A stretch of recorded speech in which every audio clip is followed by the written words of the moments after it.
नमस्ते। कैसे हैं आप सब? उम्मीद करता हूँ बहुत अच्छे होंगे। स्वागत है आप सभी का मेरे चैनल करण कुशवाहा में।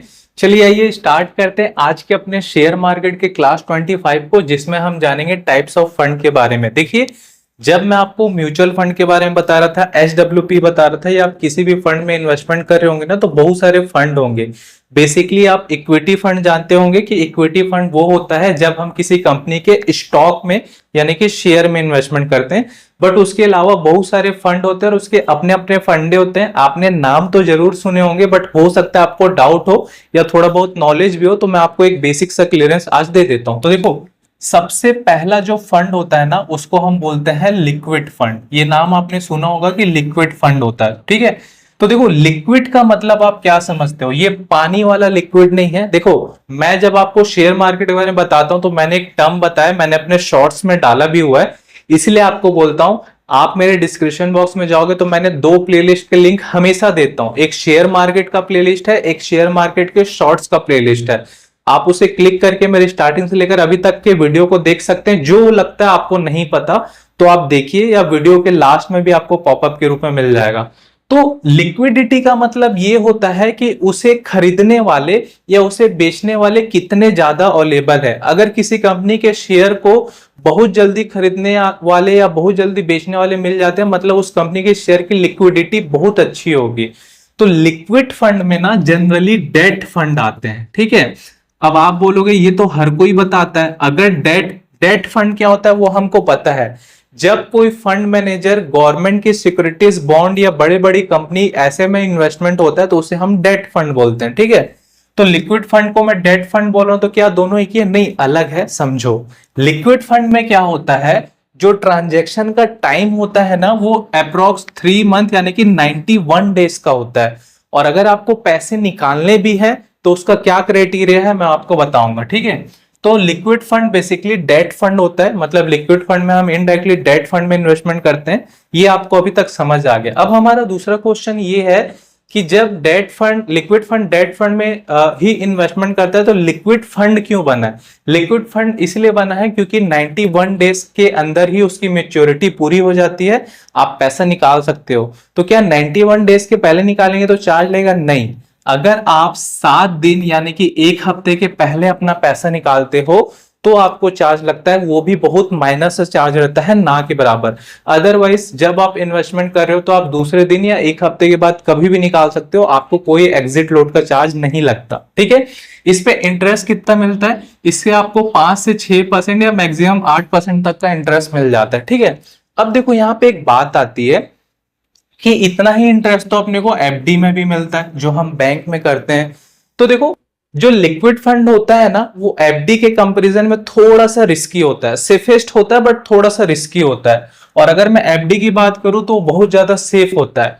But why people are invest in liquid fund? इसके बाद भी पीपल क्यों लिक्विड फंड में इन्वेस्ट करते हैं? उसका रीजन ये है कि दो चीज का आपको बेनिफिट मिलता है अगर आप लिक्विड फंड में इन्वेस्टमेंट करते हो।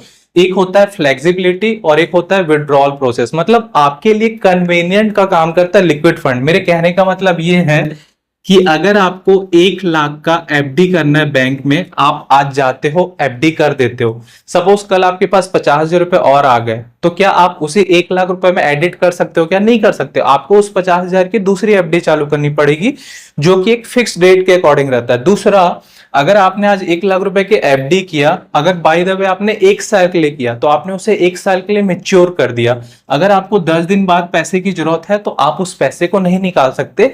ये दोनों चीज का फैसिलिटी मिलता है आपको डेट फंड में। अब कई लोग का ये आता है कि डेट फंड यानी कि लिक्विड फंड, ये सब होता क्या है? तो ये मैं अभी आपको डेट फंड में बताता हूँ। तो लिक्विड फंड क्या होता है आपको समझ आ गया होगा, ठीक है। चलो दूसरा आगे बढ़ते हैं। लिक्विड फंड के बाद आता है एक डेट फंड, जिसके बारे में हमने अभी बात करा था। तो देखो, डेट फंड क्या होता है? डेट फंड में ऐसा 90 डेज वाला कोई दिक्कत नहीं है। डेट फंड ना जनरली, डेट फंड में गवर्नमेंट के बॉन्ड्स, सिक्योरिटीज होती हैं, ठीक है, या फिर बड़े बड़े प्लेयर होते हैं। तो ये क्यों होते हैं, क्यों ये डेट फंड सिक्योर क्यों है? तो डेट फंड का जो मैनेजर होता है ना, वो पैसा इसी ऐसी फंड के हिसाब से बनाता है। गवर्नमेंट को अगर जरूरत है तो वो डेट फंड में से पैसा उठाती है और फिर वापस कर देती है। तो आप ये बोल सकते हो कि डेट फंड सिक्योर होता है, लिक्विड फंड और सिक्योर होता है। तो लिक्विड फंड में भी क्या होता है, जैसे गवर्नमेंट को 10 लाख रुपए या 10 करोड़ रुपए चाहिए, 10 दिन के लिए चाहिए, 10 दिन बाद वो पैसे रिटर्न कर देगी, तो वो लिक्विड फंड से पैसा उठाती है, क्योंकि इसमें 10 दिन के बाद पैसा लेने में आपको कोई एग्जिट लोड नहीं लगेगा। वैसे ही गवर्नमेंट को अगर कुछ ड्यूरेशन के लिए पैसा चाहिए, 2 महीना, 6 महीना, साल भर, तो वो डेट फंड से पैसा उठाती है। या फिर किसी बड़ी बड़ी कंपनी को अगर लाखों करोड़ों रुपए की जरूरत चाहिए, तो वो डेट फंड से पैसा उठाते हैं, क्योंकि ये ऑलरेडी सेफेस्ट, मान के चलो डेट फंड मतलब गवर्नमेंट का फंड, सरकारी फंड, ठीक है। तो डेट फंड आपको समझ आ गया होगा। चलो तीसरा समझते हैं, एक होता है हाइब्रिड फंड, ये भी आपने सुना होगा। तो देखो नाम से समझ आ रहा है, हाइब्रिड का मतलब क्या होता है, जो दो या दो से ज्यादा चीजों से मिलकर बना हो या मिक्सचर फॉर्म हो। तो जनरली जो हाइब्रिड होता है ना, उसमें आपके मल्टी एसेट्स कंपनी होते हैं। जैसे कि हाइब्रिड फंड में आपका इक्विटी फंड भी होगा, ठीक है, आपका डेट फंड भी होगा, ठीक है, आपके गोल्ड भी होंगे, ठीक है, और आपके रियल एस्टेट भी होंगे। तो ऐसे दो चार मिक्स होते हैं। अब इसका फायदा क्या होता है, अब इसका फायदा ये होता है कि सपोज कभी इक्विटी यानी कि कंपनी के स्टॉक का मार्केट गिरा हुआ है, तो डेट, गोल्ड या रियल एस्टेट आपके पोर्टफोलियो को यानी कि उस फंड को मैनेज कर देंगे। तो इसमें क्या होता है, डाइवर्सिफिकेशन का बेनिफिट मिलता है आपको हाइब्रिड फंड में, ठीक है। जब मैंने आपको SWP बताया था, that means systematic withdrawal plan, तो मैंने आपको बताया था कि SWP में जनरली आपको हाइब्रिड फंड या डेट फंड ही देखने को मिलेंगे। तो ये डेट फंड क्या होता है आपको समझ आ गया होगा, ठीक है। इसी हाइब्रिड फंड का एक पार्ट है, ये अलग से नहीं है, हाइब्रिड फंड के अंदर आता है, बट मैं आपको बता देता हूं, आपने सुना होगा, एक होता है आर्बिट्राज फंड, ठीक है, आप सुने होंगे, एक होता है आर्बिट्राज फंड। तो आर्बिट्राज फंड क्या होता है, जो कि माइनर डिफरेंस को इंडिकेट करने का या आपको एक्नॉलेज करने का काम करता है। एग्जांपल के लिए आईटीसी के एक शेयर का प्राइस चल रहा है अभी 500 रुपए, एग्जांपल के लिए बता रहा हूं। तो आपको पता है दो एक्सचेंज होते हैं हमारे इंडिया में, NSE होता है और BSE होता है, नेशनल स्टॉक एक्सचेंज और बॉम्बे स्टॉक एक्सचेंज। तो अगर आईटीसी का NSE में 500 रुपए चल रहा है, तो कभी आप देखना, आप पर्सनली देखना, ऐसा होता है कि BSE में ये 501 रुपए हो या 500 रुपए 50 पैसा हो। तो ये जो 1 रुपए का माइनर गैप है ना, इसको इंडिकेट करने का काम करता है आर्बिट्रेज फंड। अब आपका एक क्वेश्चन हो सकता होगा कि 50 पैसे या 1 रुपए से मैं क्या ही कर लूंगा। तो मैं आपको बता रहा हूं, जो बड़े प्लेयर होते हैं ना, उनके पास हमारे जैसे 10, 20, 50, 100 शेयर नहीं होते, उनके पास लाखों में शेयर होते हैं। तो अगर 1 रुपए भी प्राइस डिफरेंट आ रहा है, तो उनको लाख रुपए का तो ऐसी प्रॉफिट हो रहा है, तो ये बेनिफिट उनको मिलता है, ठीक है। अब एक और हम समझते हैं जिसको हमें समझना बहुत जरूरी है, जो कि ट्रेडिंग के लिए यूज होता है, कमोडिटी फंड, ठीक है। तो सबसे पहले तो मैं आपको ये बता दूं, कमोडिटी फंड ना ऐसा फंड होता है ना, जिसको आप शेयर मार्केट क्लोज होने के बाद भी ट्रेड कर सकते हो, बट मैं यहाँ पे फंड की बात कर रहा हूँ।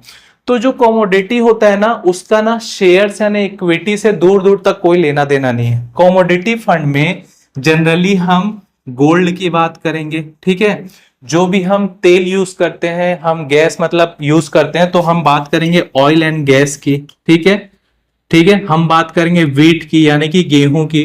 तो ये जो नॉन ट्रेडिंग आइटम होते हैं, नॉन ट्रेडिंग का मतलब ये मत समझना कि मैं शेयर मार्केट की बात कर रहा हूं इसमें ट्रेडिंग, नॉन ट्रेडिंग का आइटम मतलब कंपनी को छोड़ दे रहा हूं। जब हम बात करते हैं आटा चावल गेहूं की, जब हम आप बात करते हैं तेल की, जब हम बात करते हैं गैस की, जब हम बात करते हैं गोल्ड की, तो ये जो सब है ना, ये कमोडिटी के अंदर आता है, ठीक है। तो ये बेसिक से फंड थे जो कि पॉपुलर है, जो कि जनरली आपको यूज होंगे या देखने को या सुनने को मिलेंगे। तो ये पॉपुलर है। इसके बाद फॉरेक्स फंड भी होता है, बहुत सारे फंड होते हैं, बट वो आपके लिए जरूरी नहीं है, इतने जरूरी है, ठीक है। तो उम्मीद करता हूं ये आपको समझ आया होगा। अगर आपको लगता है कि इनमें से किसी भी एक फंड का आपको डीप वीडियो चाहिए, डिटेल वीडियो चाहिए, तो आप मुझे कमेंट करेंगे तो मैं बना दूंगा, क्योंकि डिटेल वीडियो बनाना उन लोगों के लिए यूजफुल है जो कि पर्टिकुलर इसमें लाखों करोड़ों में इन्वेस्टमेंट कर रहे हो। हमको बस नॉलेज चाहिए, तो मैंने आपको नॉलेज दे दिया। इसके अलावा अगर आपको ये वीडियो अच्छा लगा तो मेरे चैनल को सब्सक्राइब करें, नोटिफिकेशन बटन को भी जरूर प्रेस करें, ताकि जब भी मैं कोई वीडियो डालूं तो सबसे पहले नोटिफिकेशन आपके पास मिले, ठीक है। और आप चाहे तो ये वीडियो अपने दोस्त के साथ भी शेयर कर सकते हैं, ताकि वो शेयर मार्केट के बारे में सीख सके। फिर से अगेन आप मेरे डिस्क्रिप्शन बॉक्स में जाएंगे या वीडियो के लास्ट में आपको शेयर मार्केट और शेयर मार्केट शॉर्ट्स का लिंक मिलेगा। उसे क्लिक करके मेरे शुरू से लेकर अभी तक के वीडियो को आप देख सकते हैं। इसके अलावा अगर आपने अभी तक अपना डीमैट अकाउंट नहीं खोला तो एंजल वन, अपस्टॉक और ग्रो में का लिंक मैंने अपने डिस्क्रिप्शन बॉक्स में दिया, आप खोल सकते हैं। और आप चाहें तो मुझे मेरे अदर सोशल मीडिया प्लेटफॉर्म जैसे कि फेसबुक, व्हाट्सएप, इंस्टाग्राम और टेलीग्राम में भी फॉलो कर सकते हैं। चलिए मिलते हैं अपने नेक्स्ट वीडियो में एक नई इंफॉर्मेशन और नॉलेज के साथ। तब तक खुश रहिए, बिंदास रहिए, लाइफ के मजे लीजिए। Thank you so much.